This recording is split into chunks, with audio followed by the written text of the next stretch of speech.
pagi anak kami sekalian, tetap semangat. Pada pagi hari ini kita akan belajar pemantulan pada cermin cekung. Saya bersama Isrom Simamsong tetap setia mengajar mendidik anak kelas 11 IPA. Ya, kita akan masuk tujuan pembelajaran kita. Yang pertama, memahami konsep pemantulan cermin cekung. Kedua, menentukan besar jarak bayangan. Tiga, menentukan besar atau perbesaran dari bayangan. Keempat, menentukan gambar bayangan. Cermin cekung, kita melihat apakah itu cermin cekung. Ya, ini cermin cekung ya, bukan cekung. Adalah cermin yang di bagian dalam cermin yang memantulkan cahaya. Ini kalau kita buat ini cermin cekung. Inilah bagian dalam, ini bagian belakang. Nah, jadi kalau bayangan di sini semua maya, di sini bayangan semua nyata. Ini kemari ruang 1, ya, dari sini O ke F, O ke F, dan F ke ini M pusat. M ini adalah pusat jari-jari. Kalau ini teruskan jadi suatu lingkungan bulatan yang jari-jarinya di M. Ruang 3 ini sampai tak terhingga ya. Ruang 4 di belakang cermin. Nah, itu pengenalan terhadap cermin cekung. Kalau kalian ambil sendok yang cekung, ya, lihat bagian dalamnya, arahkan muka kita, lihat bayangan kita di bagian dalam cermin, ya. Itu salah satu gambarannya cekung. Ada sinar-sinar istimewa pada cermin cekung.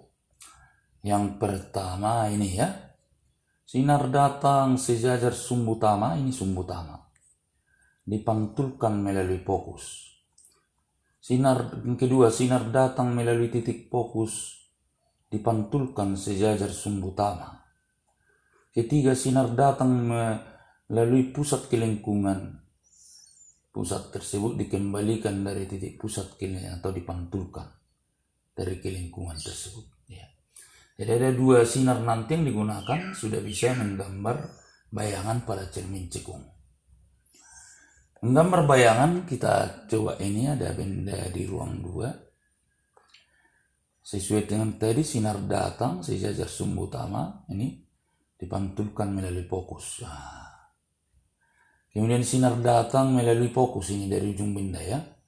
Ini fokus, dipantulkan sejajar sumbu utama. Pertemuannya ini atau perpotongannya ini yang disebut bayangan nyata. Ini bukan titik-titik ya, sebenarnya garis nyata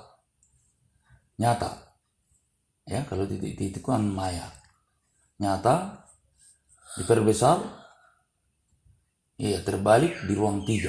Nah, ruang benda tambah ruang bayangan sama dengan 5, diingat itu ya. Ya, hubungan fokus dengan jarak benda, jarak bayangan, ini jarak benda S, ini kemari S aksen.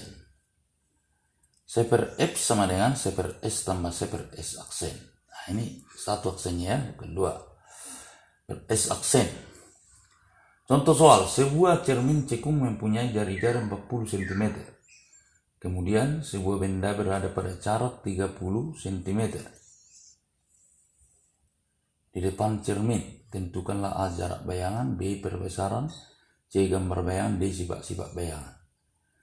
2 per R sama dengan 1 per S tambah 1 per S aksen, atau C per F sama dengan 1 per S tambah 1 per S aksen. 2 per 40 sama dengan 1 per 30 tambah 1 per S aksen. C per 20 ya.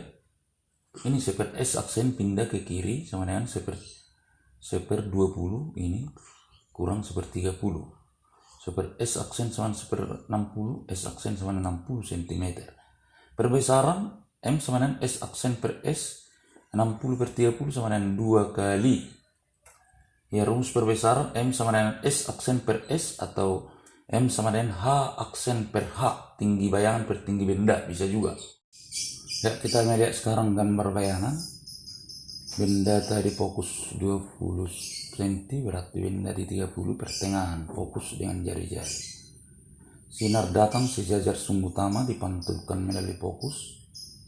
Sinar datang melalui fokus dipantulkan sejajar sumbu utama.